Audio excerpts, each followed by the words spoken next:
ஒரு நாள் சாயந்தரம் 5 மணி இருக்கும். பெசன்ட் நகர் பீச்சில் ஒரு 6, 7 வயசான தாத்தாக்கள் எல்லாம் அரட்டை அடித்து சிரித்து பேசி கும்மாளம் போட்டுட்டு இருந்தாங்க.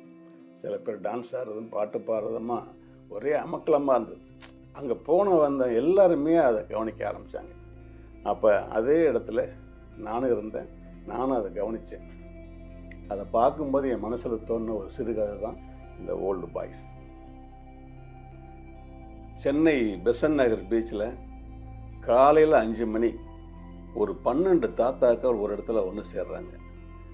இந்த 12 பேரும் 70 வயதுலேருந்து 85 வயது, அந்த அளவுக்கு வயது உள்ளவங்க. ஆனால் இவங்க பேச்சிலையும் சிரிப்புலையும் விளையாட்டுலையும் பார்த்தாக்கா ஒரு 30 வயசு அப்படின்னு தான் சொல்ல முடியும். அவ்வளோ இளமையான சந்தோஷம் அவங்க மனசில் இருக்கும். காலைல வாக்கிங் முடிப்பாங்க. வாக்கிங் ஒரு 5 மணிக்கு ஆரம்பித்தா ஒரு 7 மணி வரைக்கும் வாக்கிங் போவாங்க. இதில் ஒரு சில தாத்தா நடக்க முடியாமல் வாக்கிங் ஸ்டிக்கு யூஸ் பண்ணுறவங்க இருப்பாங்க. ஒரு அரை மணி நேரம் நடந்த பிறகு ஒரு 4-5 தாத்தா உட்காந்துருவாங்க. உட்காந்து முன்னாடி நடந்து போகிற தாத்தா திரும்பி பார்த்து, டேய் முட்டி செத்தவனே, என்ன அவ்வளோதானே அப்படின்னு கேட்கும் ஒரு தாத்தா. அதுக்கு உட்காந்துருக்க தாத்தா, டேய் நீ 3 காலில் நடக்கிறவன்டா, நான் சொந்த காலில் நடக்கிறவன், போடா போடா அப்படின்னு சிரிப்பார். இப்படி அந்த வாக்கிங் முடிஞ்சதும் ஒரு 7 மணிக்கு அருகம்புல் ஜூஸு, கத்தாழை ஜூஸு, இப்படி ஆளுக்கு சில ஜூஸுகள்லாம் சாப்பிட்டு ஒரு அரை மணி நேரம் ரெஸ்ட் எடுத்து ஓய்வாக உட்காருவாங்க. உட்காந்ததும் இவங்களுக்குள்ள ஒரே சிரிப்பும் அரட்டையும் கூத்தும் தான். இவங்க அடிக்கிற அரட்டையும் டான்ஸு பாட்டு. ஒரு தாத்தா சந்திரபாபு பாட்டாக பாடுவார், இன்னும் 2 தாத்தா டான்ஸ் ஆடுவாங்க. அந்த பீச்சுக்கு குறைஞ்ச ஒரு 1000 பேர் காலைல வந்துட்டு போவாங்க.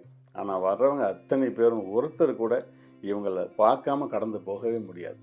இதில் சில காலேஜுக்கு போகிற பொண்ணுங்க பசங்க செல்ஃபி எடுத்துகிட்டு இவங்க கூட செல்ஃபி எடுத்துக்கிட்டு கை கொடுத்துட்டு சில தாத்தாவை கட்டி பிடிச்சிட்டு இப்படிலாம் போகிற வழக்கம் உண்டு.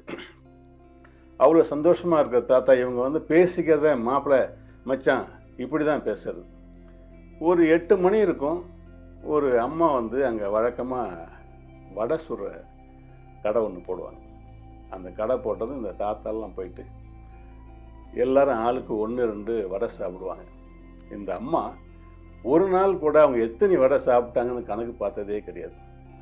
இவங்களும் என்ன சாப்பிட்டான்னு கணக்கு பார்த்து பணம் கொடுக்கறதே கிடையாது.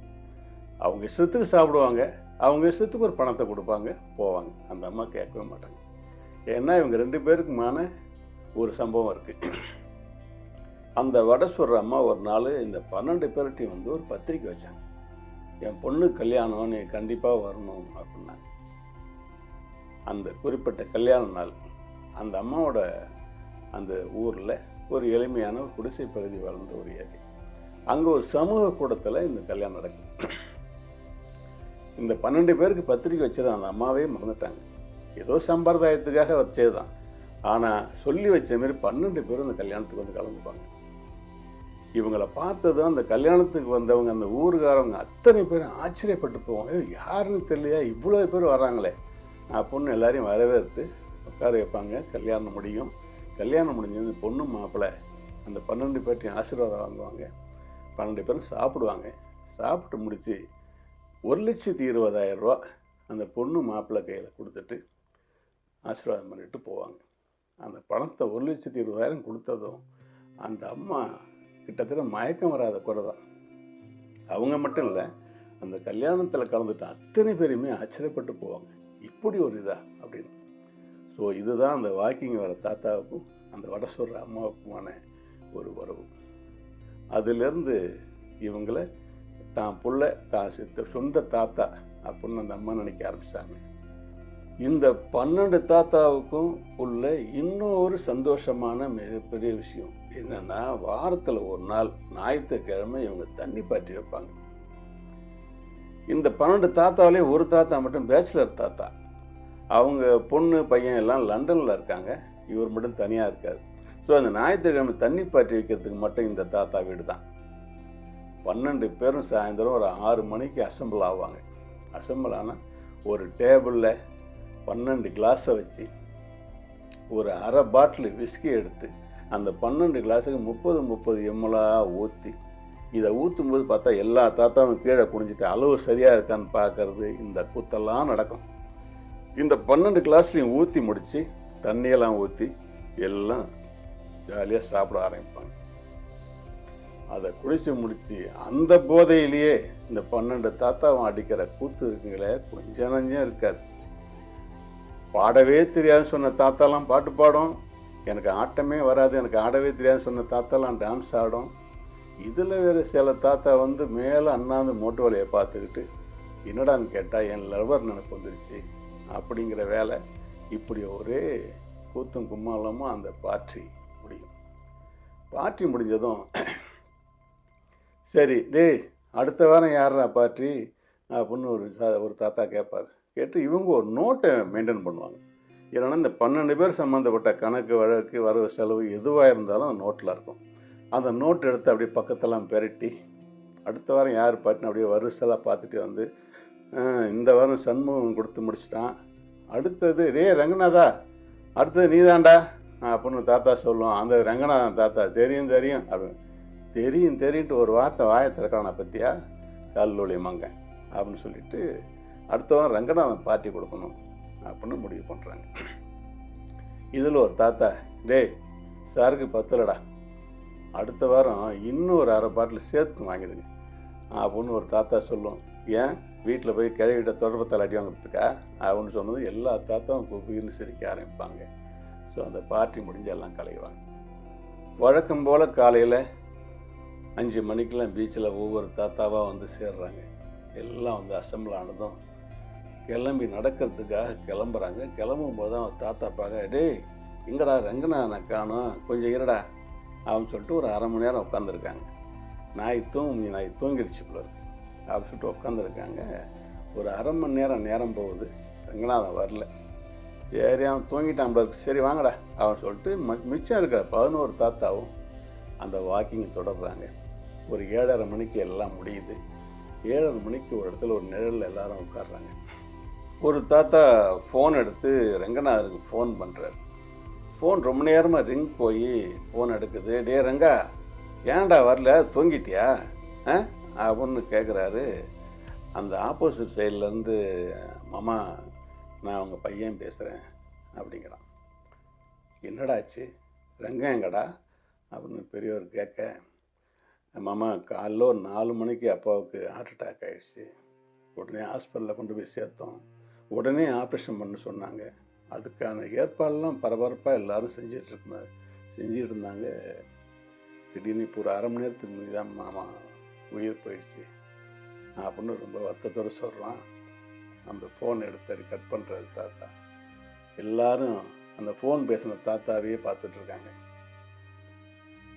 ஏய் என்னடாச்சு, என்னடா ரங்க என்னடா சொல்கிறான் அப்படின்னு கேட்குறான். டே ரங்கனுக்கு என்னடா ஆச்சுன்னு கேட்க, போயிட்டான்டா அப்படின்னு சொல்கிறான். ரங்கன் நம்மளை விட்டு போயிட்டான்டா அப்படின்னு சோகத்தோடு சொல்கிறான். ஆனால் அந்த 70-80 வயசு முதிர்ச்சி அனுபவம், இந்த இறப்பெல்லாம் பல இறப்பை பார்த்துருப்பாங்க இல்லையா, அந்த ஒரு சாதாரண விஷயமா எல்லார் மனசுலையும் எல்லார் முகத்துலையும் தெரியுது. ஒரு தாத்தா சொல்கிறார், 10 வருஷத்துக்கு முந்தி இதே பீச்சில் ஒரு 17 பேர் இருந்தோம், அப்படியே ஒன்றொன்னா குறைஞ்சி நேற்று வரைக்கும் 12 பேர் இருந்தோம், இன்னைக்கு 11 பேர், அடுத்தது நானாக கூட இருக்கலாம்டா அப்படின்னு ஒரு தாத்தா சொல்கிறாரு. இன்னொரு தாத்தா, ஏன் நானாக இருக்க மாட்டேன்னா, எனக்கு மட்டும் நான் வயசுலையா போகுது அப்படின்னு சொல்லிட்டு எல்லாரும் கிளம்புறாங்க. ரங்கநாதன் வீடு இறுதி அஞ்சலி செலுத்துறதுக்காக ஏகப்பட்ட பேர் வந்திருக்காங்க. இறுதி ஊர்வலத்துக்கான ஏற்பாடுகள்லாம் ஒரு பக்கம் நடந்துகிட்ருக்கு. எல்லாம் மாலை போடுறதும் கண்ணீரும் கம்பளியுமா எல்லாம் அந்த வீடு அப்படி இருக்குது. இந்த 12 தாத்தாவும் போகிறாங்க. ரங்கநாதன் உடம்புக்கு அஞ்சலி செலுத்துகிறாங்க. அஞ்சலி செலுத்திட்டு ஓரமாக போய் ஒரு இடத்துல மொத்தமாக உட்காடுறாங்க. உட்காந்து திடீர்னு ஒரு தாத்தா, ஏண்டா இந்த வாரம் ஞாயிற்றுக்கிழமை ரங்கநாதன் தானே பார்ட்டி கொடுக்கணும் அப்படின்னு கேட்டால் ஒரு தாத்தா ஆமான்னு தலையாட்டுது. கடங்கார பைய பார்ட்டி கொடுக்காம போயிட்டான் பத்தியா அப்படின்னு சொல்கிறாரு தாத்தா. இப்போ இந்த இறுதி ஊர்வலத்துக்கு அந்த பாடை கட்டுறது, பல்லக்கு ஜோடிக்கிறது, இந்த விஷயங்கள்லாம் முடிஞ்சு அவர் குளிப்பாட்டி எல்லா வேலையும் முடிஞ்சு பாடையில் ஏற்றுறாங்க. பாடையில் ஏற்றி வீட்டு காம்பவுண்டை விட்டு வெளியில் பாட போகுது. ஊர் மக்கள்லாம் வந்த மக்கள்லாம் பின்னாடி போக ஆரம்பிக்கிறாங்க. முன்னாடி தாரத்தை பட்டையோட மேளதாளம் வான வேடிக்கை போயிட்டுருக்குது. பின்னாடி இந்த 12 நிமிஷம் இந்த 11 தாத்தாவும் பின்னாடி நடக்கிறதுக்காக அந்த வாசல் காம்பவுண்டை தாண்டுற நேரத்தில் அந்த ரங்கநாதன் மனைவி வீட்டுக்குள்ளேருந்து டே சீனிவாசா அப்படின்னு கூப்பிடுது. இந்த சீனிவாசங்கிறவர் இந்த 11 தாத்தாவில் ஒருத்தர். அவர் திரும்பி பார்த்து அந்த ரங்கநாதன் பொண்டாட்டிட்டு என்ன அப்படிங்கிற மாதிரி ஜாடையில் கேட்குறாரு. கொஞ்சம் இரு வர்றேன் அப்படின்னு சொல்லிட்டு கையமர்த்திட்டு அந்த அம்மா வீட்டுக்குள்ளே போகிறாங்க. ஒரு 10 நிமிஷம் கழித்து வெளில வராங்க. வெளில வந்து இந்த 11 தாத்தா கிட்ட வந்து ஒரு கவர் கொடுக்குறாங்க. ஆஸ்பத்திரிக்கு போகும்போதே இதை என்கிட்ட கொடுத்து நீங்கள் வந்தால் கொடுக்க சொன்னார். ஏதோ ஞாயிற்றுக்கிழமை பாட்டியாம்ல அப்படின்னு சொல்லிட்டு அந்த கவரை கொடுத்துட்டு அந்த அம்மா வீட்டுக்கு போகிறாங்க. இந்த கவரை வாங்கின தாத்தா அப்படி எல்லாரையும் ஒருத்தர் பார்க்குறாங்க. எல்லா தாத்தாவும் ஒருத்தர் பார்க்குறாங்க. அவங்களையும் அறியாமல் கண்ணெலாம் கண்ணீர் தண்ணி கலங்கி நிற்கிது. தாங்கிக்க முடியாத ஒரு வேதனை. அதே அந்த 11 பேரும் திரும்பி பார்க்குறாங்க. ரோட்டில் அந்த வான வேடிக்கையோட மேளதாளத்தோட அந்த ரங்கநாதனுடைய பாடி அந்த ஊர்வலம் போய்கிட்டே இருக்குது. இதோட கதை முடியுது. நன்றி, வணக்கம்.